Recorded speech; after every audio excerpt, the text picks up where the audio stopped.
कहानी है तीसरी कसम, जो फणीश्वरनाथ रेणु जी की कहानी है। 1956 में प्रकाशित हुई थी। इस कहानी में तीसरी कसम, ये जो कहानी है एक हृदयस्पर्शी कहानी है, जो एक भोले भाले बैलगाड़ी चालक हीरामन और नौटंकी नर्तकी हीराबाई की बीच के संवेदनशील और अनकहे प्रेम की कहानी बताती है। कहानी में हीरामन की 3 कस्में खाने की घटनाओं के इर्द गिर्द घूमती है, जिनमें अंतिम कसम वो हीराबाई के प्रति अपने प्रेम के कारण खाता है और यह प्रेम त्याग और बलिदान के आदर्श को दर्शाता है। कहानी के मुख्य पात्र जो है वह हीरामन है। हीरामन एक सरल और ईमानदारी बैलगाड़ी चालक है और हीराबाई एक नौटंकी कंपनी की नर्तकी है। पहली और दूसरी कसम में अपनी यात्रा के दौरान हीरामन 2 कसम खाता है। पहली कसम वह है चोरी का माल अपनी गाड़ी में न ले जाने की खाता है, क्योंकि उसे पुलिस ने पकड़ लिया था। और दूसरी कसम वह तब खाता है जब वह किसी और की गाड़ी पर बांस लादने से मना करता है, क्योंकि उसे अपने बैलों की चिंता थी। तीसरी कसम और प्रेम, हीरामन को अपनी गाड़ी में हीराबाई मिलती है और उसे प्रेम हो जाता है। वह हीराबाई के प्रति अपने मन में पनप रहे प्रेम के कारण एक तीसरी कसम खाता है, लेकिन वह कसम क्या है इसका रहस्य कहानी के अंत में खुलता है। और प्रेम के त्याग और बलिदान को ये जो कहानी है वह व्यक्त करती है। कहानी भारतीय ग्रामीण जीवन की सादगी और भावनाओं का चित्रण करती है। हीरामन और हीराबाई के बीच का रिश्ता प्रेम, समाज के नियम और आत्मसम्मान के गहरे पहलुओं का दर्शाता है। और कहानी जो है वह सच्चा प्रेम, त्याग और बलिदान की भावना को व्यक्त करती है, जो प्रेम की पूर्णता त्याग में ही दिखता है। कहानी सुनने से पहले हम थोड़ा लेखक का परिचय लेंगे। फणीश्वरनाथ रेणु जो है यह इस कहानी के लेखक है। फणीश्वरनाथ रेणु जी का जन्म जो है 1921 में 4 मार्च 1921 में हुआ था और औरा ही हिंगना बिहार में हुआ था। और उनका निधन जो है वह 11 अप्रैल 1977 में हुआ था। 77 में बहुत ही हिंदी भाषा और प्रसिद्ध लेखक रहे हैं। यह हिंदी के एक प्रमुख साहित्यकार थे, जिन्होंने अपने उपन्यास, महिला आंचल और कहानियों जैसे पंचलाइट और लाल पान की बेगम के माध्यम से आंचलिक कथा साहित्य को स्थापित किया है।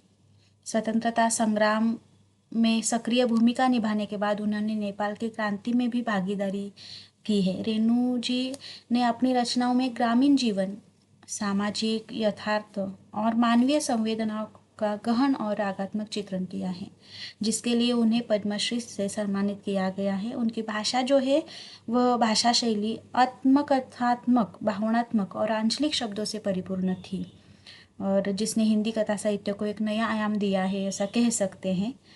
उनकी कहानियाँ जो है वह प्रमुख है पंचलाइट, लाल पान की बेगम, तीसरी कसम उर्फ मारे गए गुलफाम और ठेस, ये बहुत प्रसिद्ध है। उन्होंने निबंध, रिपोर्टाज और संस्मरण विधाओं में भी महत्वपूर्ण लेखन किया है। उपन्यास में महिला आंचल, परती परिकथा, कितने चौराहे, जुलूस, पलटू बाबू रोड, कहानी संग्रह ठुमरी, एक आदिम रात्रि की महक, अग्निखोर, मेरी प्रिय कहानियाँ, और रिपोर्टाज संस्मरण में ऋणजल, धनजल, श्रुत अश्रुत, पूर्व, नेपाली क्रांति कथा लिखी इत्यादि इनके जो है इनकी रचनाएं हैं। अब आते हैं कहानी सुनते हैं। कहानी कुछ इस तरह। मारे गए गुलफाम उर्फ तीसरी कसम। हीरामन गाड़ीवान की पीठ में गुदगुदी लगती है। पिछले 20 साल से गाड़ी हाँकता है हीरामन। बैलगाड़ी सीमा के उस पार मोरंग राज नेपाल से धान और लकड़ी ढो चुका है। कंट्रोल के ज़माने में चोरबाजी की माल इस पार से उस पार पहुंचाया है, लेकिन कभी तो ऐसी गुदगुदी नहीं लगी पीठ में। कंट्रोल का ज़माना हीरामन कभी भूल सकता है उस ज़माने को? एक बार 4 खेप सीमेंट और कपड़े की गांठों से भरी गाड़ी जोगबानी में विराटनगर पहुंचने के बाद हीरामन का कलेजा पोख्ता हो गया। फारबिसगंज का हर चोर व्यापारी उसको पक्का गाड़ीवान मानता। उसके बैलों की बड़ाई बड़ी गद्दी के बड़े सेठ जी खुद करते अपनी भाषा में। गाड़ी पकड़ी गई 5वीं बार सीमा के इस पार तराई में। महाजन का मुनीम उसी की गाड़ी पर गांठों के बीच चुक्की मुक्की लगाकर छिपा हुआ था। दारोगा साहब की 1.5 हाथ लंबी चोरबत्ती की रोशनी कितनी तेज होती हीरामन जानता है। 1 घंटे के लिए आदमी अंधा हो जाता है, एक छटक भी पड़ जाए आंखों पर। रोशनी के साथ कड़कती हुई आवाज, ए गाड़ी रोको, साले गोली मार देंगे। 20 गाड़ियां एक साथ कचाकच कर रुक गई। हीरामन ने पहले ही कहा था यह 20 विशावेगा। दारोगा साहब उसकी गाड़ी में दुबके हुए मुनीम जी पर रोशनी डालकर पिशाची हंसी हंसे। हा हा हा हा, मुनि जी, ही, ए साला गाड़ीवान मुंह क्या देखते हैं? ए रे, कंबल हटा इस बोरे के मुंह पर से।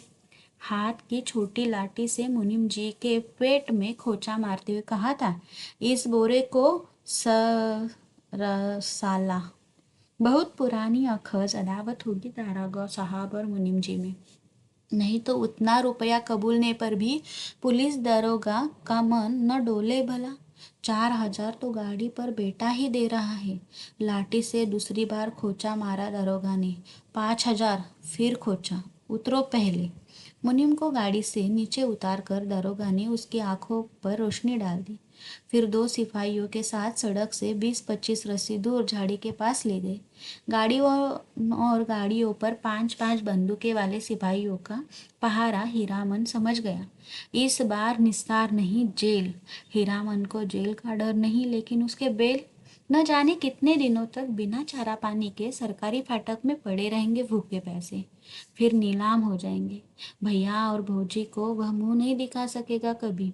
नीलाम की बोली उसके कानों के पास गूंज गई। 1, 2, 3।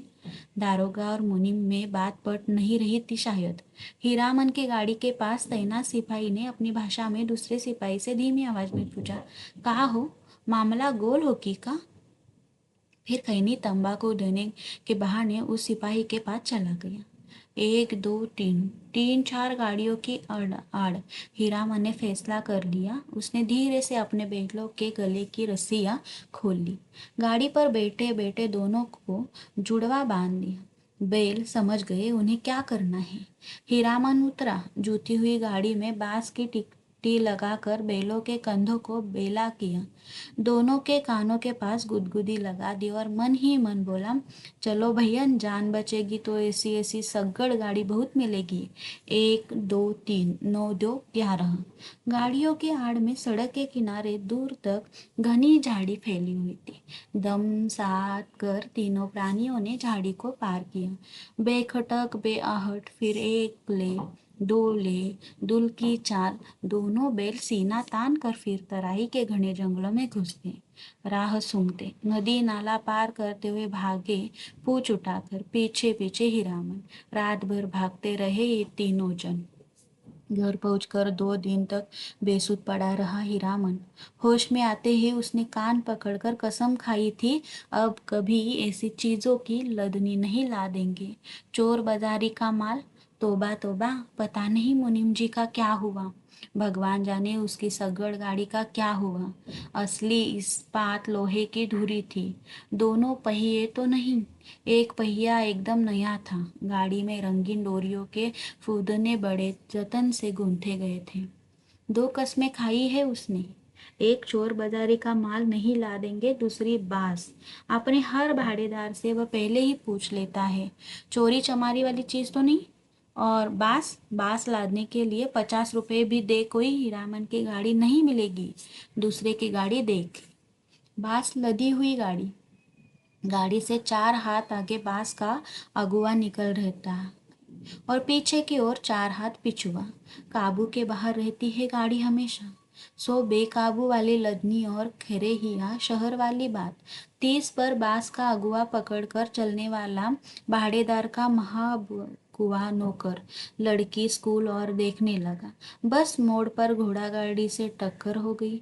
तब तक हीरामन बैलों की रस्सी खींचे, तब तक घोड़ा गाड़ी की छतरी पास के अगुआ में फंस गई। घोड़ा गाड़ी वाले ने तड़ातड़ चाबुक मारते हुए गाली दी थी, बास की लदनी ही नहीं। हीरामन ने खेरेहिया शहर की लदनी भी छोड़ दी और जब फारबिसगंज से मोरंग का भाड़ा ढोना शुरू किया तो गाड़ी ही पार। कई वर्षों तक हीरामन ने बैलों की को आधी दारी पर जोता, आधा भाड़ा गाड़ी वाले का और आधा बैल वाले का हिस्सा। गाड़ी वानी करो मुक्त, आधी दारी की कमाई से बैलों के ही पेट नहीं भरते। पिछले साल ही उसने अपनी गाड़ी बनवाई है। देवी मैया भला करे उस सर्कस कंपनी के बाघ का। पिछले साल इसी मेले में बाघ गाड़ी को ढोने वाले दोनों घोड़े मर गए। चंपानगर से फारस बिसगंज मेला आने के समय सर्कस कंपनी के मैनेजर ने गाड़ीवान पट्टी में ऐलान करके कहा, 100 रुपया भाड़ा मिलेगा। एक दो गाड़ीवान राजी हुए, लेकिन उनके बैल बाग गाड़ी से 10 हाथ दूर ही डर से करने लगे। बा रस्सी तुड़ाकर भागे। हीरामन ने अपने बैलों की पीठ सहलाते हुए कहा, देखो भैयन, ऐसा मौका फिर हाथ ना आएगा। यही है मौका अपनी गाड़ी बनवाने का, नहीं तो फिर आधेदारिया। अरे पिंजड़े में बंद बाघ क्या डर। मोरंग की तराई में दहाड़ते हुए बाघों को देख चुके हो, फिर पीठ पर मैं तो हूँ। गाड़ी वाहनों के दल में तालियां पटा उठी थी। एक साथ सभी की लाज रख ली हीरामन के बैलों ने। हुमक कर आगे बढ़ गए और बाग गाड़ी में जुट गए, एक एक करके। सिर्फ दाहिने बैल ने जुटने के बाद ढेर सा पेशाब किया। हीरामन ने 2 दिन तक नाक से कपड़े की पट्टी नहीं खोली थी। बड़ी गद्दी के बड़े सेठ जी की तरह नकबंधन लगाए बिना गंध बर्दाश्त नहीं कर सकता कोई। बालगाड़ी की गाड़ी वानी की है हीरामन ने। कभी ऐसे गुदगुदी नहीं लगी पीठ में। आज रह रह कर उसकी गाड़ी में चंपा का फूल महक उठता है। पीठ में गुदगुदी लगने पर वह अघोचे से पीठ झाड़ लेता है। हीरामन को लगता है 2 वर्ष से चंपानगर मेले की भगवती मैया उस पर प्रसन्न है। पिछले साल बाग गाड़ी जुट गई। नकद 100 रुपये भाड़े के अलावा बूता, चाह, बिस्कुट और रास्ते भर बंदर, भालू और जोकर का तमाशा देखो सो फोकट में। और इस बार यह जनानी सवारी औरत है या चंपा का फूल, जब से गाड़ी महक रही है। कच्ची सड़क के एक छोटे से खड्ड में गाड़ी का दाहिना पहिया बेमौक हिचकोला खा गया। हीरामन की गाड़ी से एक हल्की सीस की आवाज आई। हीरामन ने दाहिने बैल की दुआली से पीटते हुए कहा, साला क्या समझता है, बोर की लदनी है क्या? आह, मारो मत। अनदेखी औरत की आवाज ने हीरामन को अचरज में डाल दिया। बच्चों की बोली जैसी महीन फेनू गिलासी बोली। मथुरा मोहन नौटंकी कंपनी में लेला बनने वाली हीराबाई का नाम किसने नहीं सुना होगा भला। लेकिन हीरामन की बात निराली है। उसने 7 साल तक लगातार मेलों की लदनी लादी है। कभी नौटंकी थिएटर या बायोस्कोप सिनेमा नहीं देखा। लैला या हीराबाई का नाम भी उसने नहीं सुना कभी। देखने की क्या बात। सो मेला टूटने के 15 दिन पहले आधी रात की बेला में काली ओढ़नी में लिपटी औरत को देखकर उसके मन में खटका अवश्य लगा था। बक्सा ढोने वाले नौकर से गाड़ी भाड़ा में मोल मोलाई करने की कोशिश की तो ओढ़नी वाले ने सिर हिलाकर मना कर दिया। हीरामन ने गाड़ी जोतते हुए नौकर से पूछा, क्यों भैया, कोई चोरी चमारी का माल वाल तो नहीं? हीरामन को फिर अचरज हुआ। बक्सा ढोने वाले आदमी ने हाथ के इशारे से गाड़ी हाँकने को कहा और अंधेरे में गायब हो गया। हीरामन को मेले में तंबाकू बेचने वाली बूढ़ी की काली साड़ी की याद आई थी। ऐसे में कोई क्या गाड़ी हाँके। एक तो पीठ में गुदगुदी लग रही है, दूसरे रह रहकर चंपा का फूल खिल जाता है उसकी गाड़ी में। बैलों को डांटा तो इस बीच करने लगती है उसकी सवारी औरत अकेली, तंबाकू बेचने वाली बूढ़ी नहीं। आवाज सुनने के बाद वह बार बार मुड़कर टपर में एक नजर डाल देता। अंगोछे से पेट झड़ता है। भगवान जाने क्या लिखा है इस बार उसकी किस्मत में। गाड़ी जब पूरब की ओर मुड़ी, एक टुकड़ा चांदनी उसकी गाड़ी में समा गई। सवारी की नाक पर एक जुगनू जगमगा उठा। हीरामन को सब कुछ रहस्यमय, अजगूत अजगूत लग रहा है। सामने चंपानगर से सिंधिया गांव तक फैला हुआ मैदान। कहीं डाकिनी पिशाचनी तो नहीं। हीरामन की सवारी ने करवट ली। चांदनी पूरे मुखड़े पर पड़ी तो हीरामन चीखते चीखते रुक गया। अरे बाप, ये तो परी है। परी की आंखें खुल गई। हीरामन ने सामने सड़क की ओर मुंह कर लिया और बैलों को टिटकारी दी। वह जीभ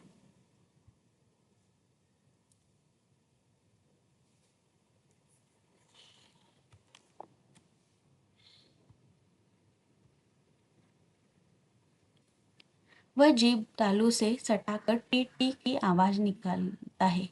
हीरामन की जीभ न जाने कब से सूखकर लकड़ी जैसी हो गई। भैया, तुम्हारा नाम क्या है? हूबहू फेनुगिलास। हीरामन के रोम रोम बज उठे। मुंह से बोली नहीं निकली। उसके दोनों बैल भी कान खड़े करके इस बोली को परखते रहे। मेरा नाम नाम मेरा है हीरामन। उसकी सवारी मुस्कुराती है। मुस्कुराहट में खुशबू है। तब तो मीता कहूंगी, भैया नहीं, मेरा नाम भी हीरा है। इस हीरामन को परतित नहीं। मर्द और औरत के नाम में फर्क होता है। हाँ जी, मेरा नाम भी हीराबाई है। कहाँ हीरामन और कहाँ हीराबाई, बहुत फर्क है। हीरामन ने अपने बैलों की झिड़की दी। कान चुनिया कर गप सुनने से ही 30 कोस मंजिल कटेगी क्या? इस बाएं नाटे के पेट में शैतानी भरी है। हीरामन ने बाएं बैल की दुआली की हल्की झड़प दी। मारो मत, धीरे धीरे चलने दो, जल्दी क्या है? हीरामन के सामने सवाल उपस्थित हुआ। वह क्या कह कर गप करे हीराबाई से? तोहे कहे या आहा? उसकी भाषा में बड़ों को आहा अर्थात आप कहकर संबोधित किया जाता है। कचराही बोली में दो चार सवाल जवाब चल सकता है। दिल खुल गप तो गांव की बोली में ही की जा सकती है कि किसी से। आसिन कार्तिक के भोर में छा जाने वाले कुहासे से हीरामन को पुरानी चिढ़ है। बहुत बार वह सड़क भूल कर भटक चुका है, किंतु आज के भोर के इस घने कुहासे में भी वह मगन है। नदी के किनारे धन खेतों से फूले हुए धान के पौधों की पवनियां गंध आती हैं। पर्व पावन के दिन गांव में उसी ही सुगंध फैली रहती है। उसकी गाड़ी में फिर चंपा का फूल खिला। उस फूल में एक परी बेटी है, जय भगवती। हीरामन ने आंख की कनकियों से देखा। उसकी सवारी मीता हीराबाई की आंखें गुजर गुजर उसको हेर रही है। हीरामन के मन में कोई अजानी रागिनी बज उठी। सारी देह सिरसिरा रही है। बोला, बैल को मारते हैं तो आपको बहुत बुरा लगता है? हीराबाई ने परख लिया, हीरामन सचमुच हीरा है। 40 साल का हट्टा कट्टा काला कलूटा देहाती नौजवान अपनी गाड़ी और अपने बैलों के सिवाय दुनिया की किसी और बात में विशेष दिलचस्पी नहीं लेता। घर में बड़ा भाई है, खेती करता है, बाल बच्चे वाला आदमी है। हीरामन भाई से बढ़कर भाभी की इज्जत करता है, भाभी से डरता भी है। हीरामन की भी शादी हुई थी। बचपन में ही गोने के पहले ही दुल्हन मर गई। हीरामन को अपनी दुल्हन का चेहरा याद नहीं। दूसरी शादी दूसरी शादी न करने के कारण है। भाभी की जीत कुमारी लड़की से ही हीरामन की शादी करवाएगी। कुमारी का मतलब हुआ 5-7 साल की लड़की। कौन मानता है सरधा कानून? कोई लड़की वाला बाहू को अपनी लड़की गरज में पड़ने पर ही दे सकता है। भाभी उसकी 3 सत के बेटी है, 100 बेटी है। भाभी के आगे भैया की भी नहीं चलती। अब हीरामन ने तय कर लिया है, शादी नहीं करेगा। कौन बलाए मोल लेने जाए? ब्याह करके फिर गाड़ी वानी क्या करेगा कोई? और सब कुछ छूट जाए, गाड़ी वानी नहीं छोड़ सकता हीरामन। हीराबाई ने हीरामन के जैसे निश्चल आदमी बहुत कम देखा है। पूछा, आपका घर कौन जिला में पड़ता है? कानपुर। नाम सुनते ही जो उसकी हंसी छूटी तो बैल भड़क उठे। हीरामन हंसते समय सिर नीचा कर लेता है। हंसी बंद होने पर उसने कहा, वारे, कानपुर, तब तो नागपुर भी होगा। और जब हीराबाई ने कहा कि नागपुर भी है तो वह हंसते हंसते दोहरा हो गया। वाह रे दुनिया, क्या क्या नाम होता है। कानपुर, नागपुर। हीरामन ने हीराबाई के कान के फूल को गौर से देखा। नाक की नकछवी के नग देखकर सिहर उठा, लहू की बूंद। हीरामन ने हीराबाई का नाम नहीं सुना हो। हीरामन ने हीराबाई का नाम नहीं सुना कभी। नौटंकी कंपनी की औरत को वह बाईजी नहीं समझता है। कंपनी में काम करने वाली औरतों को वह देख चुका है। सर्कस कंपनी की मालकिन अपनी दोनों जवान बेटियों के साथ बागगाड़ी के पास आती थी। बाघ को चारा पानी देती थी, प्यार भी करती थी खूब। हीरामन के बैलों को भी डबल रोटी बिस्कुट खिलाता था। बड़ी बेटी ने हीरामन होशियार है कुहासा छटते ही अपनी चादर से टप्पर में पर्दा कर दिया। बस 2 घंटा, उसके बाद रास्ता चलना मुश्किल है। कातिल की सुबह की धूल आप बर्दाश्त न कर रख सकिएगा। कजरी नदी के किनारे तेगछिया के पास गाड़ी लगा देंगे, दोपहरिया के काट कर। सामने से आती हुई गाड़ी को दूर से ही देखकर वह सतर्क हो गया। लीक और बेलों पर ध्यान लगाकर बैठ गया। राह काटते हुए गाड़ी वाले ने पूछा, मेला टूट रहा है क्या भाई? हीरामन ने जवाब दिया, वह मेले की बात नहीं जानता। उसकी गाड़ी पर बिदागी नहर या ससुराल जाती हुई लड़की है। न जाने किस गांव का नाम बता दिया हीरामन ने। छतापुर पचीरा कहाँ है? कहीं हो, यह लेकर आप क्या कीजिएगा करिएगा? हीरामन अपनी चतुराई पर हंसा। पर्दा डाल देने पर भी पीठ में गुदगुदी लगती है। हीरामन पर्दे के छेद से देखता है। हीराबाई एक दिया सलाई की डिब्बी के बराबर आईने में अपने दांत देख रही है। मदनपुर मेले में एक बार बेलों की नन्ही चित्ती कौड़ियों की माला खरीद दी थी। हीरामन ने छोटी छोटी नन्ही नन्ही कौड़ियों की पांत। तेगछी तेगछिया के तीनों पेड़ दूर से ही दिखलाई पड़ते हैं। हीरामन ने पर्दे को जरा सरकाते हुए कहा, देखिए यही है तेगछिया। 2 पेड़ जटामासी बढ़े और एक उस फूल का नाम कान। क्या नाम है? आपके कुर्ते पर जैसा फूल छपा हुआ है वैसा ही खूब महकता है, 2 कोस दूर तक गंज जाती है। उस फूल को खमीरा तंबाकू में डालकर पीते भी है लोग। और उस अमराई की आड़ से कई मकान दिखाई पड़ते हैं। वहाँ कोई गांव है या मंदिर? हीरामन ने बीड़ी सुलगाने के पहले पूछा, बीड़ी पिए? आपको गंध तो नहीं लगेगी? वही है नामलगर ड्योढ़ी, जिस राजा के मेले से हम लोग आ रहे हैं, उसी का दियाद गोतिया है। जारे जमाना। हीरामन ने जारे जमाना कहकर बात को चाशनी में डाल दिया। हीराबाई ने टप्पर के पर्दे को तिरछे खोस दिया। हीराबाई की दंत पंक्ति। कौन जमाना? टुड्डी पर हाथ रखकर साग्रह बोली, नमलगर ट्योढ़ी का जमाना। क्या था और क्या से क्या हो गया? हीरामन गप रसाने का भेद जानता है। हीराबाई बोली, तुमने देखा था वह जमाना? देखा नहीं, सुना है। राज कैसे गया, बड़ी हेफ वाली कहानी है। सुनते हैं घर में देवता ने जन्म ले लिया। कहिए भला, देवता आखिर देवता है या नहीं? इंद्रासन छोड़कर मेरतु भुवन में जन्म ले तो उसका तेज कैसे संभाला सकता है कोई? सूरजमुखी फूल की तरह माते के पास तेज खिला रहता, लेकिन नजर का फेर किसी से नहीं पहचाना। एक बार उपलेन में लाट साहब मई लाटने के हवा गाड़ी से आए थे, लाटने भी नहीं पहचाना आखिर लटनी ने। सूरजमुखी तेज देखती बोल उठी, ए मैन राजा साहब सुनो, यह आदमी का बच्चा नहीं देवता है। हीरामन ने लाटनी की बोली की नकल उतारते समय खूब डैम फैटलेट किया। हीराबाई दिल खोलकर हंसी। हंसते समय उसकी सारी देह दुलकती है। हीराबाई ने अपनी ओढ़नी ठीक कर ली। तब हीरामन को लगा कि तब उसके बाद क्या हुआ मिता? इस कथा सुनने का बड़ा शौक है आपको। लेकिन काला आदमी राजा क्या महाराजा भी हो जाए, रहेगा काला आदमी ही। साहेब के जैसे अकील कहाँ से पाएगा? हंसकर बात उड़ा दी सभी ने। तब रानी को बार बार सपना देने लगा देवता। सेवा नहीं कर सकते तो जाने दो, नहीं रहेंगे तुम्हारे यहाँ। इसके बाद देवता का खेल शुरू हुआ। सबसे पहले दोनों दंतार हाथी मरे, फिर घोड़ा, फिर पटपटांग। पटपटांग क्या है? हीरा मन का मन पल पल में बदल रहा है। मन में सतरंगा छाता धीरे धीरे खिल रहा है। उसको लगता है उसकी गाड़ी पर देवकुल की औरत सवार है। देवता आखिर देवता है। पटपटांग, धन दौलत, माल मवेशी सब साफ देवता दरासन चला गया। हीराबाई ने ओझल होते हुए मंदिर के कंगोरे की ओर देखकर लंबी सांस ली। लेकिन देवता ने जाते जाते कहा, इस राज में कभी एक छोड़कर दो बेटा नहीं होगा। धन हम अपने साथ ले जा रहे हैं, गुण छोड़ जाते हैं। देवता के साथ सभी देव देवी चले गए, सिर्फ सरस्वती मैया रह गई। उसी का मंदिर है। देसी घोड़े पर पाट के बोझ लादे हुए बनियों को आते देखकर हीरामन ने टपर के पर्दे को गिरा दिया।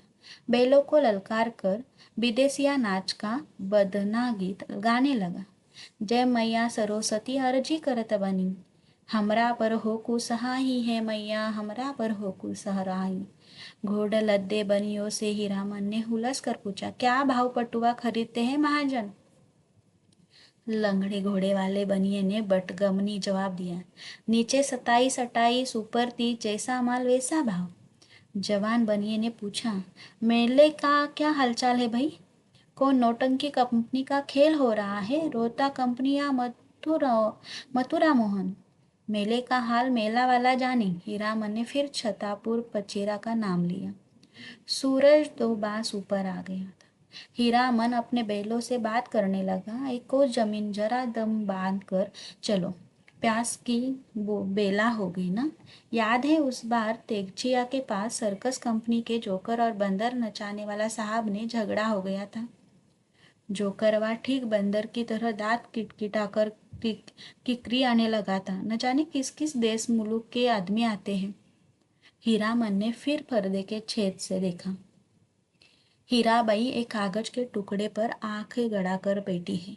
हीरामन का मन आज हल्के सुर में बंधा है। उसको तरह तरह के गीतों की याद आती है। 20-25 साल पहले विदेशिया बलवाही छोकरा नाचने वाले एक से एक गजल खेमटा गाते थे। अब तो भोपा में भोपू भोपू करके कौन गीत गाते हैं लोग। जा रे जमाना। छोकरा नाच के गीत की याद आई हीरामन को। सजनवा बेरी हो गई हमारे सजनवा, अरे चिटिया होते सब कोई बेचे, चिटिया हो तो हाय करमवा, हाय होय करमवा। गाड़ी की बल्ली पर उंगलियों से ताल देकर गीत को काट दिया हीरामन ने। छोकरा नाच के मनुआ नटुआ का मुंह हीराबाई जैसा ही था। कहाँ चला गए वह जमाना। हर महीने गांव में नाचने वाले आते थे। हीरामन ने छोकरा नाच के चलते अपनी भाभी की न जाने कितनी बोली टोली सुनी थी। भाई ने घर से निकल जाने को कहा था। आज हीरामन पर माँ सरस्वती सहाय है लगता है। हीराबाई बोली, वाह कितना बढ़िया गाते हो तुम। हीरामन का मुंह लाल हो गया। वह सिर नीचा करके हंसने लगा। आज तेगचिया पर रहने वाले महावीर स्वामी भी सहाय है हीरामन पर। तेगचिया के नीचे एक भी गाड़ी नहीं, हमेशा गाड़ी और गाड़ी वालों की भीड़ लगी रहती है यहाँ। सिर्फ एक साइकिल वाला बैठकर सुस्ता रहा है। महावीर स्वामी को सुमर कर हीरामन ने गाड़ी रोकी। हीराबाई पर्दा हटाने लगी। हीरामन ने पहली बार आंखों से बात की। हीराबाई से साइकिल वाला इधर की ही टकटकी लगाकर देख रहा है। बैलों को खोलने के पहले बांस की टिकटी लगाकर गाड़ी को टिका दिया। फिर साइकिल वाले की ओर बार बार घूरते हुए पूछा, कहाँ जाना है? मेला? कहाँ से आना हो रहा है? बिशनपुर से। बस इतनी ही दूर में थस थसा कर थक गए। जा रे जवानी। साइकिल वाला दुबला पतला नौजवान मिनमिना कर कुछ बोला और बीड़ी सुलगाकर उठ खड़ा हुआ। हीरामन दुनिया भर की निगाह से बचाकर रखना चाहता है हीराबाई को। उसने चारों ओर नजर दौड़ा कर देख लिया, कहीं कोई गाड़ी या घोड़ा नहीं। कजरी नदी के दुबली पतली धारा तेगचिया के पास आकर पूरब की ओर मुड़ गई।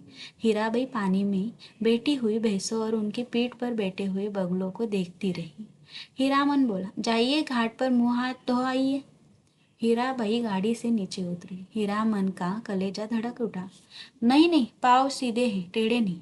लेकिन तलुआ इतना लाल क्यों है?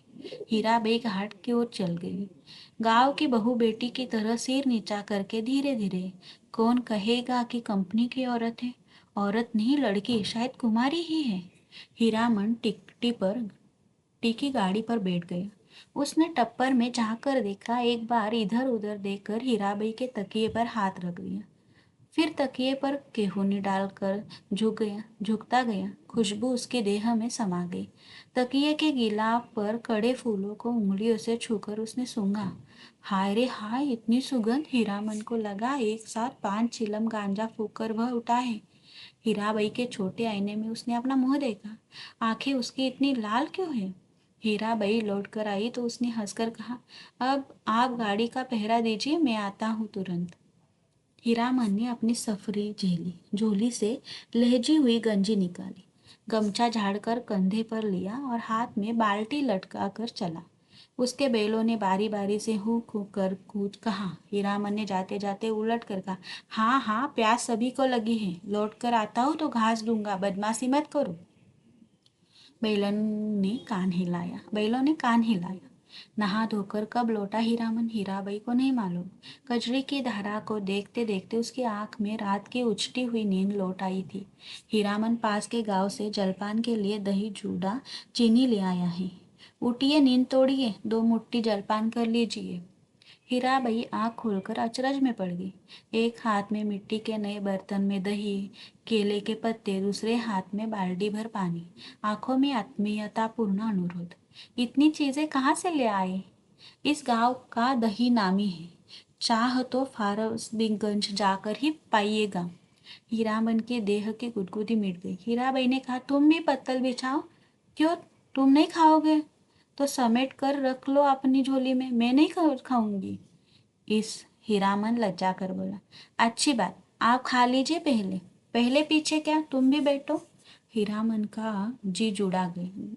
हीराबाई ने अपने हाथ से उसका पत्तल बिछा दिया, पानी छिड़ दिया, चूड़ा निकाल कर दिया। इस धन है। हीरामन ने देखा, भगवती मैया भोग लगा रही है, लाल होठों पर गोरस का परस। पहाड़ी तोते को दूध भात खाते देखा है। दिन ढल गया। टप्पर में सोई हीराबाई और जमीन पर दरी बिछाकर सोई हीरामन की नींद एक ही साथ खुली। मेले की ओर जाने वाली गाड़ियां तेगचिया के पास रुकी है। बच्चे कचर पचर कर रहे हैं। हीरामन हड़बड़ा कर उठा, टप्पर के अंदर जाकर इशारे से कहा। दिन ढल गया। गाड़ी में बैलों को जोतते समय उसने गाड़ी वालों के सवालों का कोई जवाब नहीं दिया। गाड़ी हाँकते हुए बोला, सिरपुर बाजार के अस्पताल की डाक डरनी है, रोगी देखने जा रही है, पास ही कुड़मागाम। हीराबाई छत्तापुरा पचीरा का नाम भूल गई। गाड़ी जब कुछ दूर आगे बढ़ आई तो उसने हंसकर पूछा, पत्तापुर छपीरा? हंसते हंसते पेट में बल पड़ जाइए हीरामन के। पत्तापुर छपीरा, हाँ हाँ, वे लोग छत्तापुर पचीरा के ही गाड़ीवान थे। उसने कैसे कहता ही। हीराबाई मुस्कुराती हुई गांव की ओर देखने लगी। सड़क तेगचिया गांव के बीच के निकलती है। गांव के बच्चों ने पर्दे वाली गाड़ी देखी और तालियां बजा बजा कर रटी हुई पंक्तियां दोहराने लगी। लाली लाली डोलियों में लाली रे दुल्हनिया पान खाए। हीरामन हंसा। दुल्हनिया, लाली लाली डोलियां, दुल्हनिया पान खाती है, दूल्हा की पगड़ी में मुंह पोंछती है। ओ दुल्हनिया, तेगचिया गांव के बच्चों को याद रखना, लोटी बेर गुड़ का लड्डू लेती आई हो। लाख बरिस तेरा हुलवा जिए। कितने दिनों का हौसला पूरा हुआ है हीरामन का। ऐसे कितने सपने देखे हैं उसने। वह अपनी दुल्हन को लेकर लौट रहा है। हर गांव के बच्चे तालियां बजाकर गा रहे हैं। हर आंगन से झांक कर देख रही है औरतें। मर्द लोग पूछते हैं, कहाँ की गाड़ी है, कहाँ जाएगी उसकी दुल्हन? डोली का पर्दा थोड़ा सरका कर देखती, और भी कितने सपने। गांव से बाहर निकलकर उसने कनखियों से टप्पर के अंदर देखा। हीराबाई कुछ सोच रही। हीरामन भी किसी सोच में पड़ गया।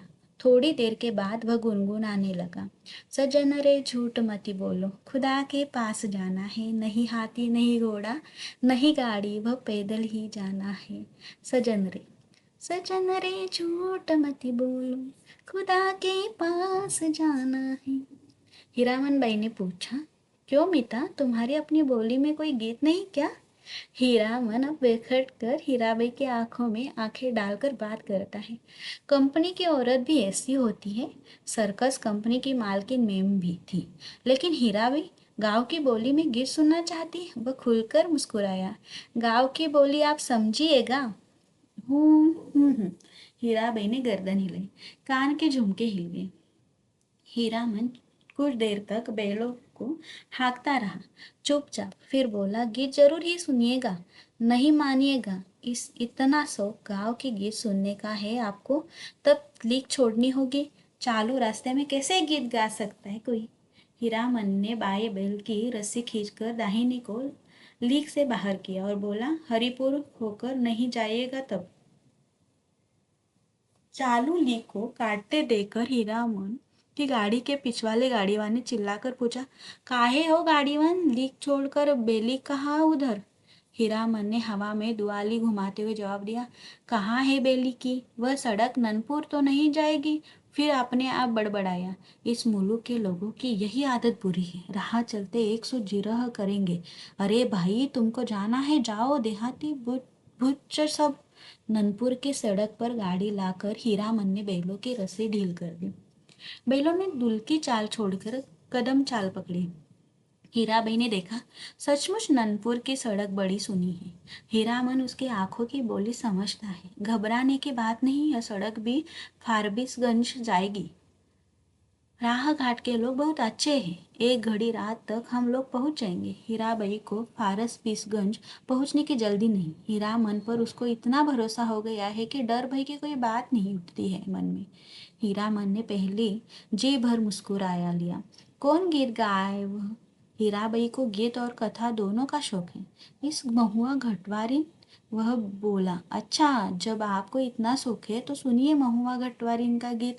इसमें गीत भी है, कथा भी है। कितने दिनों के बाद भगवती ने यह हौसला भी पूरा कर दिया। जय भगवती। आज हीरामन अपने मन को खलास कर लेगा। वह हीराबाई की थमी हुई मुस्कुराहट को देखता रहा। सुनिए, आज भी परमार नदी में महुआ घटवारिन के कई पुराने घाट है। इसी मुल्क की थी महुआ। थी तो घटवारिन, लेकिन 100 सतवती में एक थी। सतवंती में एक थी। उसका बाप दारू ताड़ी पीकर दिन रात बेहोश पड़ा रहता। उसकी सौतेली माँ साक्षात राक्षसनी, बहुत बड़ी नजर चालक। राते में गांजा दारू अफीम चुरा कर बेचने वाले से लेकर तरह तरह के लोगों से उसकी जान पहचान थी। सबसे घुट्टा भर हेल मेल।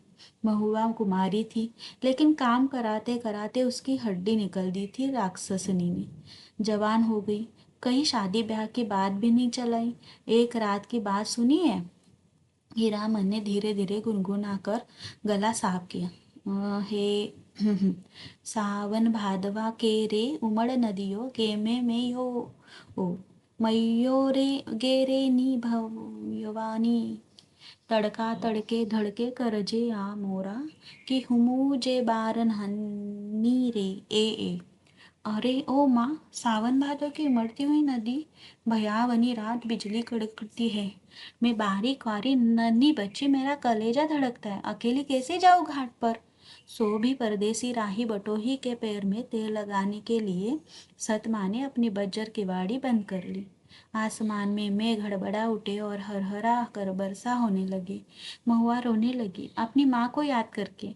आज उसकी माँ रहती तो ऐसे दुर्दिनी में कलेजे से सटा कर रखती अपनी महुआ बेटी को।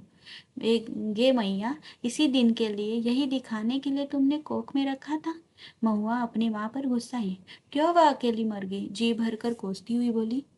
हीरामन ने लक्ष्य किया। हीराबाई तकिए पर केहूनी गड़ाकर गीत में मगन एकटक उसकी ओर देख रही है। खोई हुई सूरत कैसी भोली लगती है। हीरामन ने गले में कंपकप भी पैदा की। ओहो रे डाइनिया मैयो मेरी मोरी ई, नौनवा चटाई काहे नाही मारली चौघो सौरी घर, एही दिनवा खातिर छिनरो दिया, ते हूँ पोल सली की नैनो दूध गटन। हीरामन ने दम लेते हुए पूछा, भाका भी समझती है कुछ या खाली गीत ही सुनती है? हीरा बोली, समझती हूँ। उगटन माने उबटन, जो देह में लगाते हैं। हीरामन ने विस्मित होकर कहा, इस सो रोने धोने से क्या होए? सौदागर ने पूरा दाम चुका दिया था महुआ का। बाल पकड़कर घसीटता हुआ नाव पर चढ़ा और मांझी को हुक्म दिया, नाव खोलो, पाल बांधो। पाल वाली नाव परवाली चिड़िया की तरह उड़ चली। रात भर महुआ रोती छटपटाती रही। सौदागर के नौकरों ने बहुत डराया धमकाया, चुप रहो नहीं तो उठाकर पानी में फेंक देंगे। बस महुआ को बात सूझ गई। भोर का तारा मेघ की आड़ से जरा बाहर आया, फिर छिप गया। इधर महुआ भी छपाक से कूद पड़ी पानी में। सौदागर का एक नौकर महुआ को देखते ही मोहित हो गया था। महुआ की पीठ पर वह भी कूदा। उल्टी धारा में तैरना खेल नहीं, सो भीड़ भी भरी बूंदों को नहीं की नदी में। महुआ असल घटवारी इनकी बेटी थी। मछली भी भला थकती है पानी में? सफरी मछली जैसी फरफराती पानी चीरती भागी चली जा रही है और उसके पीछे सौदागर का नौकर पुकार पुकार कहता है, महुआ जरा थमो, तुमको पकड़ने नहीं आ रहा, तुम्हारा साथी हूँ, जिंदगी भर साथ रहेंगे हम लोग। लेकिन हीरामन का बहुत प्रिय गीत है यह। महुआ घटवारी गाते समय उसके सामने सावन भादो की नदी उमड़ने लगती है। अमावस्या की रात और घने बादलों में रह रहकर बिजली चमक उठती है। उसी चमक में लहरों से लड़ती हुई बारी कुमारी महुआ की झलक उसे मिल जाती है। सपरी मछली की चाल और तेज हो जाती है। उसको लगता है वह खुद सौदागर था, नौकर है। महुआ कोई बात नहीं सुनती, परतीत करती नहीं, उलट कर देखती भी नहीं, और वह थक गया है रो तैरते तैरते। इस बार लगता है महुआ ने अपने को पकड़ा दिया, खुद ही पकड़ में आ गई है। उसने महुआ को छू लिया है, पा लिया है, उसकी थकन दूर हो गई है। 15-20 साल तक उमड़ी हुई नदी की उल्टी धारा में तैरते हुए उसके मन को किनारा मिल गया है। आनंद के आंसू कोई भी रोक नहीं मानते। उसने हीराबाई से अपनी गीली आंखें चुराने की कोशिश की, किंतु हीरा तो उसके मन में बैठी न जाने कब से सब कुछ देख रही थी। हीरामन ने अपनी कांपती हुई बोली को काबू में लाकर बैलों की झिड़की दी। इस गीत में न जाने क्या है कि सुनते ही दोनों थसथसा जाते हैं। लगता है 100 मन बोझ लाद दिया किसी ने। हीराबाई लंबी सांस लेती है। हीरामन के अंग में उमंग समा जाती है। तुम तो उस्ताद हो मीता। इस आसनी कार्तिक का सूरज 2 बास दिन रहते ही कुम्हाल जाता है। सूरज डूबने से पहले ही ननकपुर पहुंचना है। हीरामन अपने बैलों को समझा रहा है। कदम खोलकर और कलेजा बांधकर चलो। ए छी छी, भड़के भैयन ले है ये। नननपुर तक वह अपने बैलों को ललकारता रहा। हर ललकार के पहले वह अपने बैलों को बीती हुई बातों की याद दिलाता। याद नहीं, चौधरी की बेटी की बारात में कितनी गाड़ियां थी, सबको कैसे मात किया था। हाँ, वह कदम निकालो, ले ननपुर से फारबिसगंज 3 कोस, 2 घंटे और। नननपुर के हाट पर आजकल चाय भी बिकने लगी है। हीरामन अपने लोटे में चाय भरकर ले आया। कंपनी की औरत जानता है वह सारा दिन घड़ी घड़ी भर चाय पीती रहती है। चाय है या जान? हीरा हंसते हंसते लोटपोट हो रही है। अरे तुमसे किसने कह दिया कि कारे आदमी को चाय नहीं पीनी चाहिए? हीरा मन लज्जा गया। क्या बोले वह? लाज की बात। लेकिन वह भोग चुका है। एक बार सर्कस कंपनी की मेम के हाथ की चाय पीकर उसने देख लिया है बड़ी गर्म तासीर। पीजिए गुरुजी। हीरा हंसी। इस नननपुर हाट पर ही दिया बाती जल चुकी थी। हीरामन ने अपना सफरी लालटेन जलाकर पिछवा में लटका दिया। आजकल शहर से 5 कोस दूर के गांव वाले भी अपने को शहरू समझने लगे। बिना रोशनी की गाड़ी को पकड़कर चालान कर देते 12 बखेड़ा। आप मुझे गुरुजी मत कहिए, तुम मेरे उस्ताद हो। हमारे शास्त्र में लिखा हुआ है, एक अक्षर सिखाने वाला भी गुरु और एक राग सिखाने वाला भी उस्ताद। इस शास्त्र पुराण भी जानती है। मैंने क्या सिखाया? मैं क्या? हीरा हंसकर गुनगुनाने लगी। हे सावन भादो केर। हीरामन अचरज के मारे गूंगा हो गया। इतना तेज जहन, हूबहू महुआ घटवारीन। गाड़ी सिताधार की एक सूखी धारा के उतराई पर गड़गड़ाकर नीचे की ओर उतरी। हीराबाई ने हीरामन का कंधा धर लिया। एक हाथ से बहुत देर तक हीरामन के कंधे पर उसकी उंगलियां पड़ी रही। हीरामन ने नजर फिराकर कंधे पर केंद्रित करने की कोशिश की कई बार। गाड़ी चढ़ाई पर पहुंची तो हीरा की ढीली उंगलियां फिर तन गई। सामने फारस बिसगंज शहर की रोशनी झिलमिला रही है। शहर से कुछ दूर हटकर मेले की रोशनी। टपर में लटके लालटेन की रोशनी में छाया नाचती है आसपास। डबडब ये आंखों से हर रोशनी सूरजमुखी फूल की तरह दिखाई पड़ती है। फारबिसगंज तो हीरामन का घर द्वार है। न जाने कितनी बार वह फारबिसगंज आया है, मेले की लदनी लादी है किसी औरत के साथ। हाँ, एक बार उसकी भाभी जिस साल आई थी गोने में, इसी तरह तिरपाल से गाड़ी को चारों ओर से घेर कर बासा बनाया गया था। हीरामन अपनी गाड़ी को तिरपाल से घर घेर रहा है। गाड़ीवान पट्टी में सुबह होते ही रोहता नौटंकी कंपनी के मैनेजर से बात करके भर्ती हो जाएगी हीरा भी। परसों मेला खुल रहा है। इस बार मेले में पालचट्टी खूब जमी है। बस एक रात, आज रात भर हीरामन की गाड़ी में रहेगी वह। हीरामन की गाड़ी में नहीं, घर में। कहाँ की गाड़ी है? कौन? हीरामन। किस मेले से? किस चीज की लदनी है? गांव समाज के गाड़ीवान एक दूसरे को खोजकर आसपास गाड़ी लगाकर बासा डालते हैं। अपने गांव के लालमोहर, धुन्नीराम और पलटदास वगैरह गाड़ीवानों के दल को देखकर हीरामन अचकचा गया। उधर पलटदास टप्पर में झांककर भड़का, मानो बाघ पर नजर पड़ गई। हीरामन ने इशारे से सभी को चुप किया, फिर गाड़ी की ओर कनखी मारकर फुसफुसाया, चुप। कंपनी की औरत है, नौटंक की कंपनी की। कंपनी की? ये एक नहीं, अब चार। हीरामन। चारों ने अचरज से एक दूसरे को देखा। कंपनी नाम में कितना असर है। हीरामन ने लक्ष्य किया। तीनों एक साथ सटक दम हो गए। लाल मोहर ने जरा दूर हटकर बतियाने की इच्छा प्रकट की। इशारे से ही हीरामन ने टप्पर की ओर मुंह करके कहा, होटल तो नहीं खुला होगा कोई? हलवाई के यहाँ से पक्की ले आवे। हीरामन, जरा इधर सुनो, मैं कुछ नहीं खाऊंगी अभी। लो तुम खाओ। क्या है? पैसा। इस पैसे देकर हीरामन ने कभी फारस-बिसगंज में कच्ची पक्की नहीं खाई। उसके गांव के इतने गाड़ीवान हैं। किस दिन के लिए? वह छू नहीं सकता पैसा। उसने हीराबाई से कहा, बेकार मेला बाजार में हुज्जत मत कीजिए, पैसा रखिए। मौका पाकर लाल मोहर भी टप्पर के करीब आ गया। उसने सलाम करते हुए कहा, चार आदमी के भात में दो आदमी खुशी से खा सकते हैं। बासा भर भात चढ़ा हुआ है, हम लोग एक ही गांव के हैं। गेहो गिरामिनी के रहते होटल और हलवाई के यहाँ खाएगा हीरामन? हीरामन ने लाल मोहर का हाथ टीप दिया। बेसी भच्चर भच्चर मत बको। गाड़ी से चार रस्सी दूर जाते जाते धुनीराम ने अपनी कुलबुलाते हुए दिल की बात खोल दी। तुम भी खूब हो हीरामन। उस साल कंपनी का भाग, इस बार कंपनी की जनानी। हीरामन ने दबी आवाज में कहा, भाई रे, यह हम लोगों के मुल्क की जनाना नहीं कि ललपट बोली सुनकर भी चुप रह जाए। एक तो पश्चिम की औरत, 30 पर कंपनी की। धुनीराम ने अपनी शंका प्रकट की। लेकिन कंपनी में तो सुनते हैं पतुरिया रहती हैं।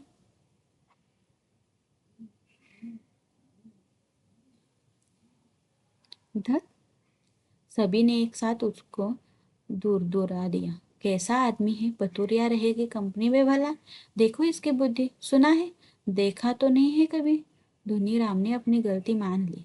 पलटदास को बात सूझी। हीरामन भाई, जनाना जात अकेली रहेगी गाड़ी पर? कुछ भी हो, जनाना आखिर जनाना ही है, कोई जरूरत ही पड़ जाए। यह बात सभी को अच्छी लगी। हीरामन ने कहा, बात ठीक है।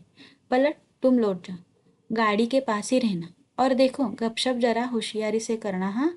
हीरामन की देह से अतर गुलाब की खुशबू निकलती है। हीरामन करम सांड है।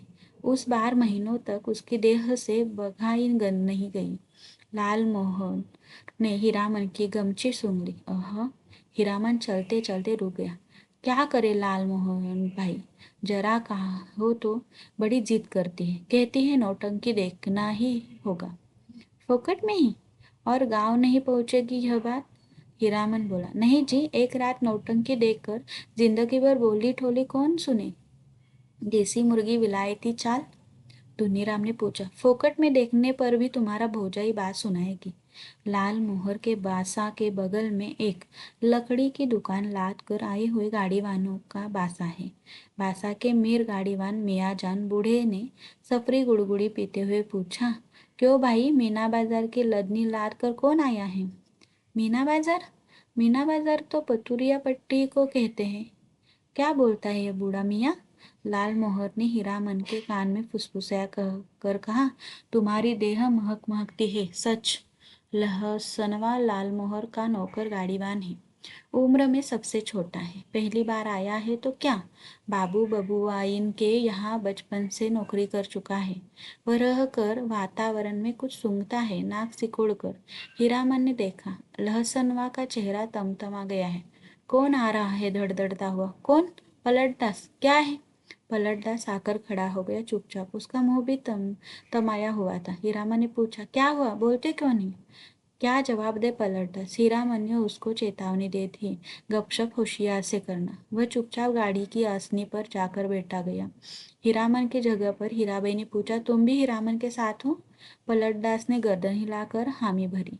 हीराबाई फिर लेट गई। चेहरा मोहरा और बोली बानी देख सुनकर पलटदास का कलेजा कांपने लगा, न जाने क्यों। हाँ, रामलीला में सिया सुकुमारी इसी तरह थकी लेटी हुई थी। जय सिया राम और रामचंद्र की जय। पलटदास के मन में जय जयकार होने लगा। वह दास वैष्णव है, कीर्तनिया है। थकी हुई सीता महारानी के चरण टिपने की इच्छा प्रकट की उसने। हाथ की उंगलियों के इशारे से मानो हारमोनियम की पटरियों पर नचा रहा हो। हीराबाई तमक कर बैठ गई। अरे पागल है क्या, जाओ भागो। पलटदास को लगा गुस्साई हुई कंपनी की औरत की आंखों से चिंगारी निकल रही है। छटक छटक वह भागा।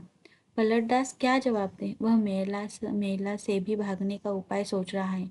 बोला, कुछ नहीं, हमको व्यापारी मिल गया, अभी ही स्टेशन जाकर माल लादना है, बात में तो अभी देर है, मैं लौट आता हूँ तब तक।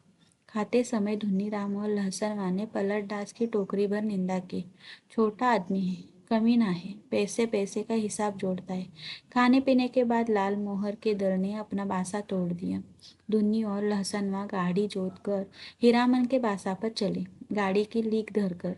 हीरामन ने चलते चलते रुककर लाल मोहर से कहा, जरा मेरे इस कंधे को सूंघो तो, सूंघ कर देखो ना। लाल मोहर ने कंधा सूंघकर आंखों में मूंद ली। मुंह से अस्पष्ट शब्द निकला, एह। हीरामन ने कहा, जरा सा हाथ रखने पर इतनी खुशबू। समझे? लाल मोहर ने हीरामन का हाथ पकड़ लिया, कंधे पर हाथ रखा था। सच? सुनो हीरामन, नौटंकी देखने का ऐसा मौका फिर कभी हाथ नहीं लगेगा, हाँ? तुम भी देखोगे? लाल मोहर की बत्ती सी चौराहे की रोशनी में झिलमिला उठी। बासा पर पहुंचकर हीरामन ने देखा, टप्पर के पास खड़ा बतिया रहा है कोई हीराबाई से। धुन्नी और लहसनवा ने एक ही साथ कहा, कहाँ रह गया गए पीछे, बहुत देर से खोज रही है कंपनी। हीरामन ने टप्पर के पास जाकर देखा, अरे यह तो वही बक्सा ढोने वाला नौकर जो चंपानगर मेले में हीराबाई को गाड़ी पर बिठाकर अंधेरे में गायब हो गया था। आ गई हीरामन, अच्छी बात, इधर आओ। यह लो अपना भाड़ा और यह लो अपनी दक्षिणा, 25-25, 50। हीरामन को लगा किसी ने आसमान से धकेल कर धरती पर गिरा दिया। किसी ने क्यों, इस बक्सा ढोने वाले आदमी ने।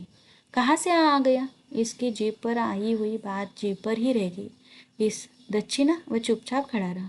हीराबाई बोली, लो पकड़ो, और सुनो, कल सुबह रोहता कंपनी में आकर मुझसे भेंट करना, पास बनवा दूंगी, बोलते क्यों नहीं? लाल मोहर ने कहा, इलाम बख्शिश दे रही है मालकिन, ले लो हीरामन। हीरामन ने कटकर लाल मोहर की ओर देखा। बोलने का जरा भी ढंग नहीं इस लाल मोहरा को। धुनीराम की स्वागतोक्ति सभी ने सुनी, हीराबाई ने भी। गाड़ी बैल छोड़कर नौटंकी कैसे देख सकता है कोई गाड़ीवान मेले में? हीरामन ने रुपया लेते हुए कहा, क्या बोलोगे? उसने हंसने की चेष्टा की। कंपनी की औरत कंपनी में जा रही है। हीरामन का क्या? बक्सा ढोने वाला रास्ता दिखाता हुआ आगे बढ़ा। इधर से। हीराबाई जाते जाते रुकी। हीरामन के बैलों को संबोधित करके बोली, अच्छा मैं चली भैयन।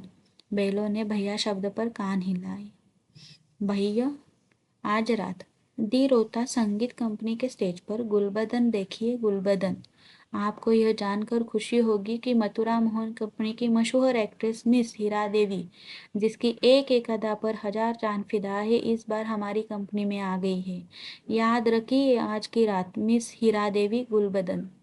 नौटंकी वालों के इस ऐलान से मेले की हर पट्टी में सरगर्मी फैल रही है। हीराबाई, मिस हीरा देवी, लैला, गुलबदन फिल्मी एक्ट्रेस को मात करती है। तेरी बाकी अदा पर मैं खुद हूँ फिदा।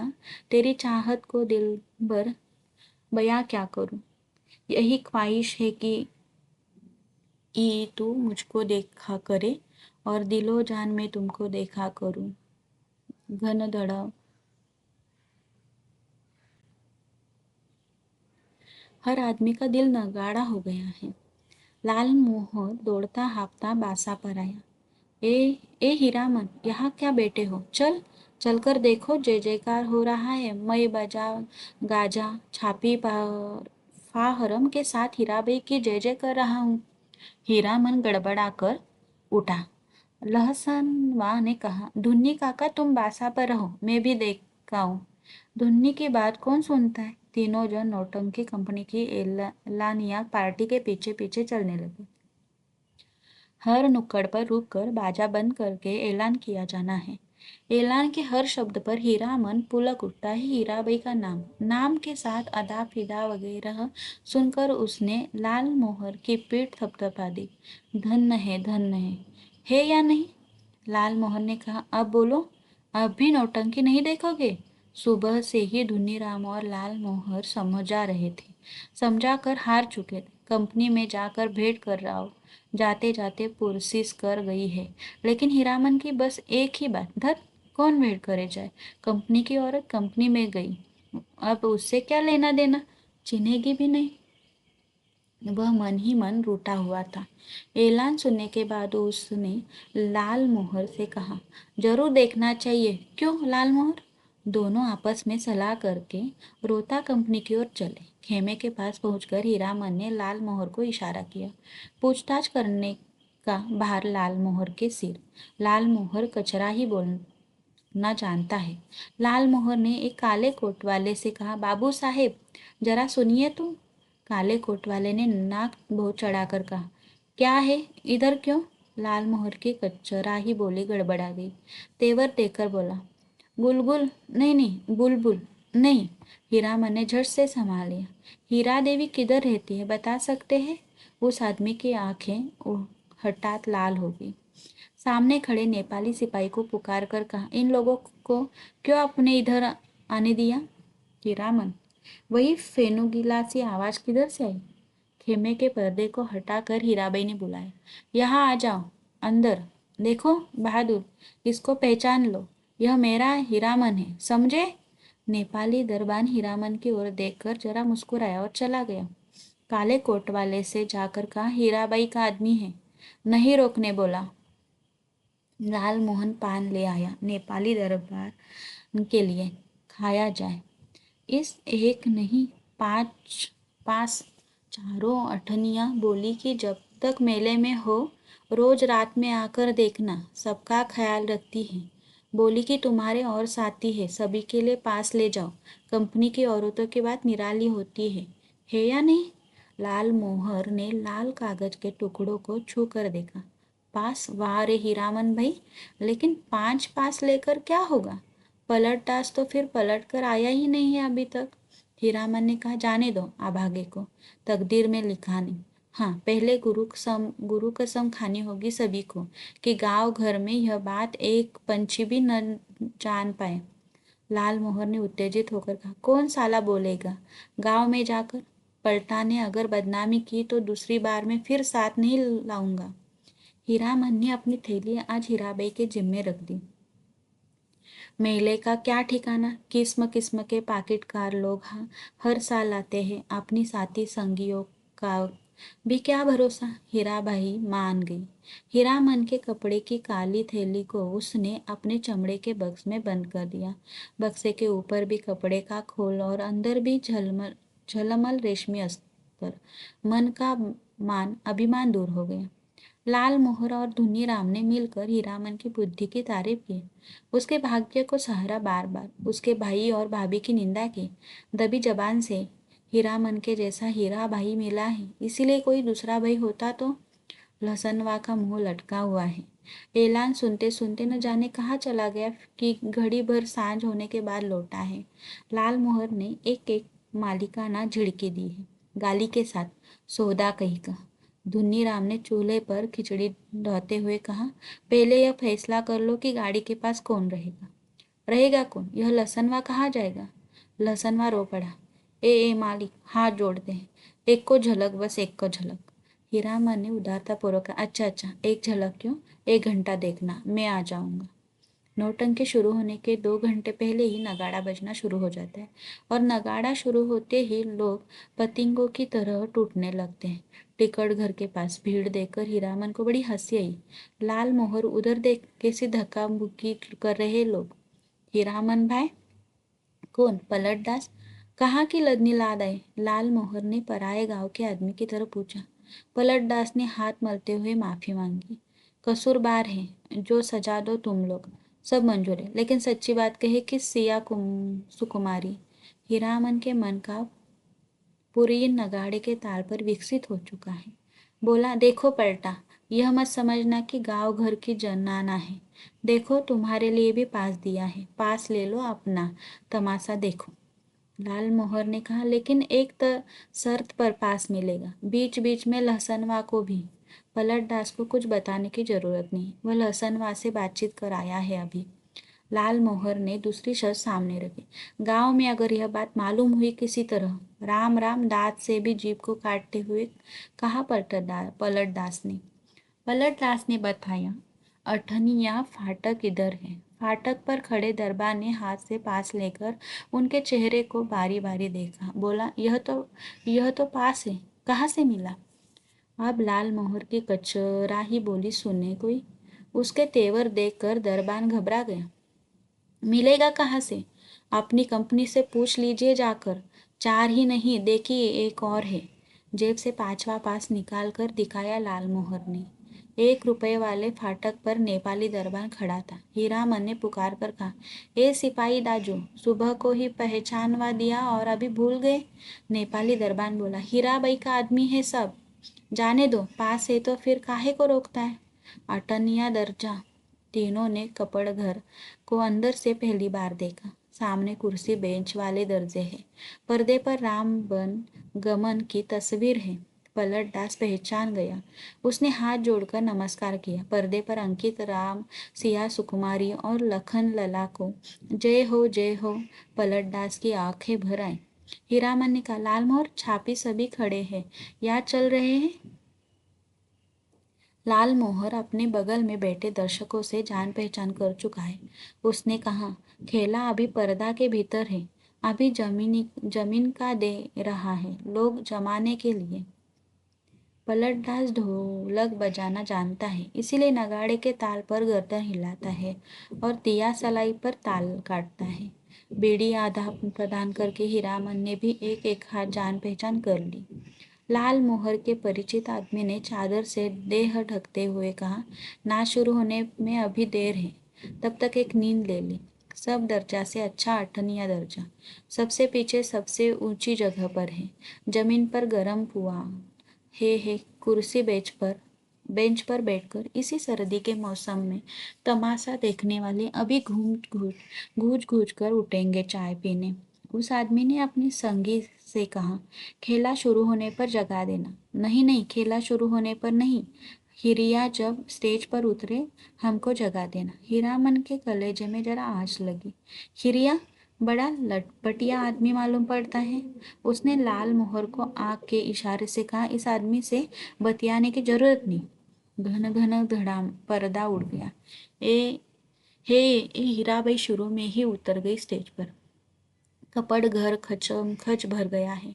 हीरामन का मुंह अचरज में खुल गया। लाल मोहर को न जाने क्यों ऐसी हंसी आ रही है। हीराबाई के गीत के हर पद पर वह हंसता है बेवजह। गुलबदन दरबार लगा कर बैठी है, ऐलान कर रही है, जो आदमी तख्त हजारा बना कर ला देगा, मुँह मांगी चीज इनाम में दी जाएगी। अजी है कोई ऐसा फनकार तो हो जाए तैयार, बना कर लाए तख्त हजारा। आ किड़किड़ किर अलबत्त नाचती है। क्या गला है मालूम है। यह आदमी कहता है कि हीराबाई पान बीड़ी सिगारेट दर्जा कुछ नहीं खाती। ठीक कहता है, बड़ी नेम वाली रंडी है। कौन कहता है कि रंडी है। दांत में मिस्सी कहाँ है। पाउडर से दांत धो लेती होगी। हरगिज नहीं। कौन आदमी है। बात की बेताब करता है। कंपनी की औरत को पतुरिया कहता है। तुमको बात क्यों लगी। कौन है रंडी का भड़वा। मारो सालों को मारो तेरी। हो हल्ले के बीच हीरामन की आवाज कपड़ घर को फाड़ रही है। आओ एक एक की गर्दन उतार लेंगे। लाल मोहर दुलाली से पटापट पीटता जा रहा है। सामने के लोगों को पलटदास एक आदमी के छाती पर सवार है। साला सिया कुमारी को गाली देता है, सो भी मुसलमान होकर।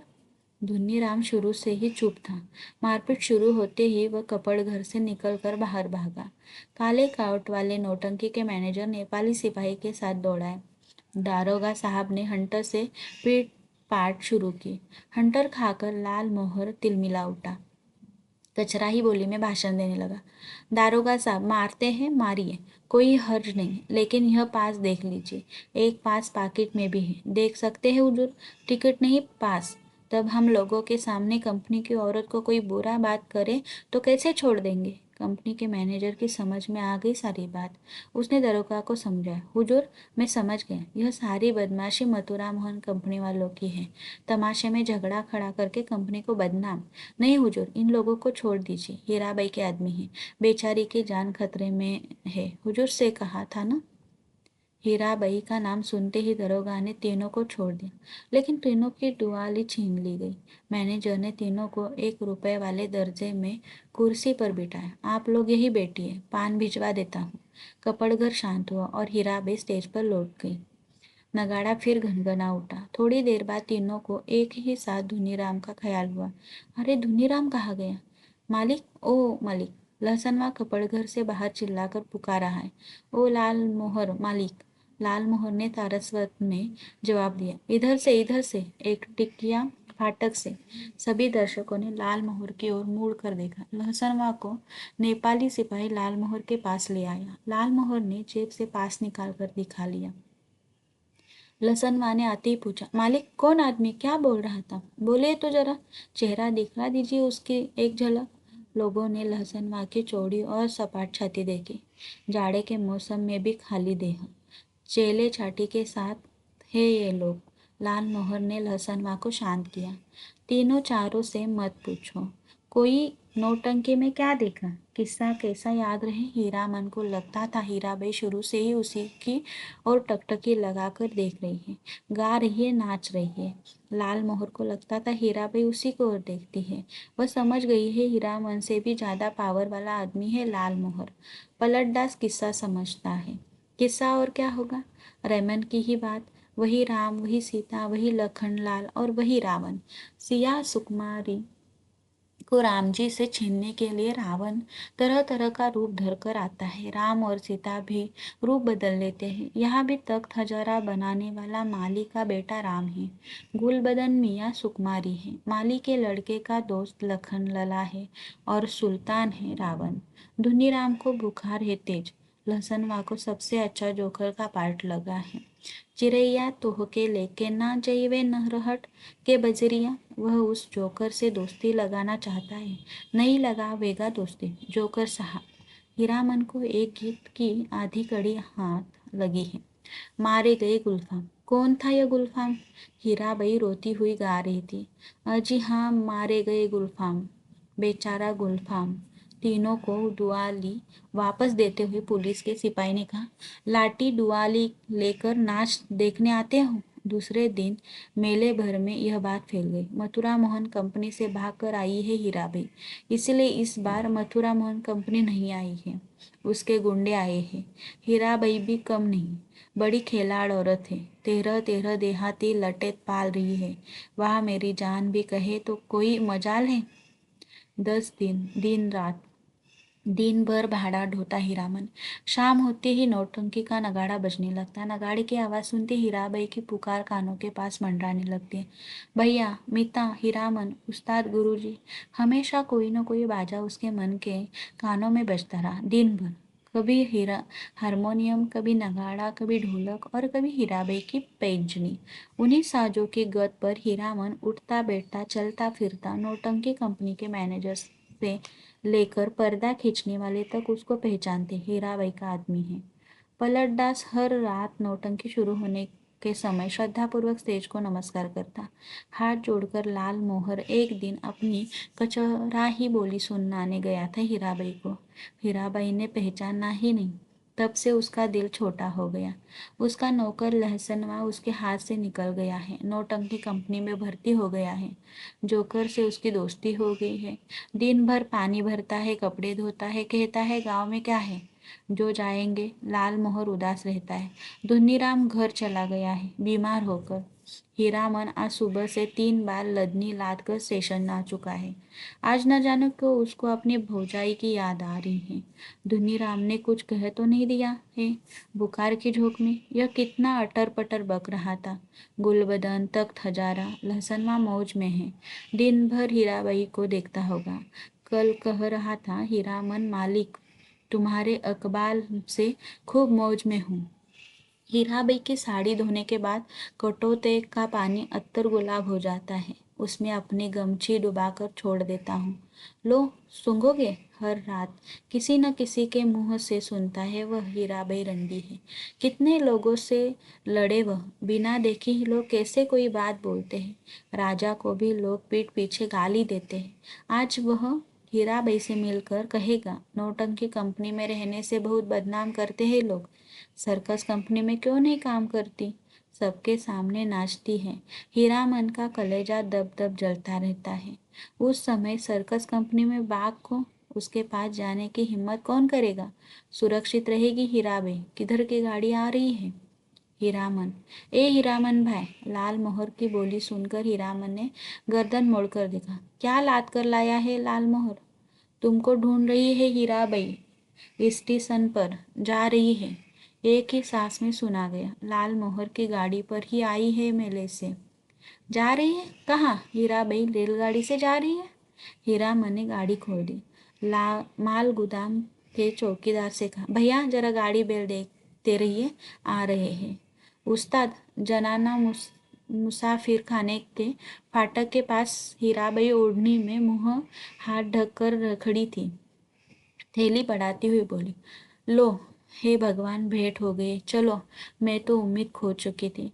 तुमसे अब भेंट नहीं हो सकेगी। मैं जा रही हूँ गुरु जी। बक्सा ढोने वाला आदमी आज कोट पतलून पहनकर बाबू साहब बन गया है। मालिकों की तरह कुलियों को हुक्म दे रहा है। जनाना दर्जा में चढ़ाना। अच्छा। हीरामन हाथ में थैली लेकर चुपचाप खड़ा रहा। कुर्ते के अंदर से थैली निकाल कर दी है हीराबाई ने। चिड़िया की देह की तरह गर्म है थैली। गाड़ी आ रही है। बक्सा ढोने वाले ने मुंह बनाते हुए हीराबाई की ओर देखा। उसके चेहरे का भाव स्पष्ट है। इतना ज्यादा क्या है? हीराबाई चंचल हो गई। बोली, हीरामन इधर आ अंदर। मैं फिर लौट कर जा रही हूँ मथुरा मोहन कंपनी में। अपने देश की कंपनी है। वनेली मेला आओगे ना? हीराबाई ने हीरामन के कंधे पर हाथ रखा, इस बार दाहिने कंधे पर। फिर अपनी थैली से रुपया निकालते हुए बोली, एक गरम चादर खरीद लेना। हीरामन की बोली फूटी। इतनी देर के बाद इस हरदम रुपये पैसा, रखिए रुपया, क्या करेंगे चादर? हीराबाई का हाथ रुक गया। उसने हीरामन के चेहरे को गौर से देखा, फिर बोली, तुम्हारा जी बहुत छोटा हो गया है। क्यों मीता? महुआ घटवारी को सौदागर ने खरीद जो लिया है गुरुजी। गला भराया हीराबाई का। बक्सा ढोने वाले ने बाहर से आवाज दी, गाड़ी आ गई। हीरामन ने कमरे से बाहर निकल आया। बक्सा ढोने वाले नौटंकी के जोकर जैसा मुंह बनाकर कहा, प्लेटफार्म से बाहर भागो, बिना टिकट के पकड़ेगा तो 3 महीने की हवा। हीरामन चुपचाप फाटक से बाहर जाकर खड़ा हो गया। स्टेशन की बात, रेलवे का राज, नहीं तो इस बक्सा ढोने वाले का मुंह सीधा कर देता हीरामन। हीराबाई ठीक सामने वाली कोठरी में चढ़ी। इस इतना ठान गाड़ी में बैठकर भी हीरामन की ओर देख रही है। टुकुर टुकुर लाल मोहर को देखकर जी जल उठता है। हमेशा पीछे पीछे हरदम हिस्सादारी सूझती है। गाड़ी ने सीटी दी।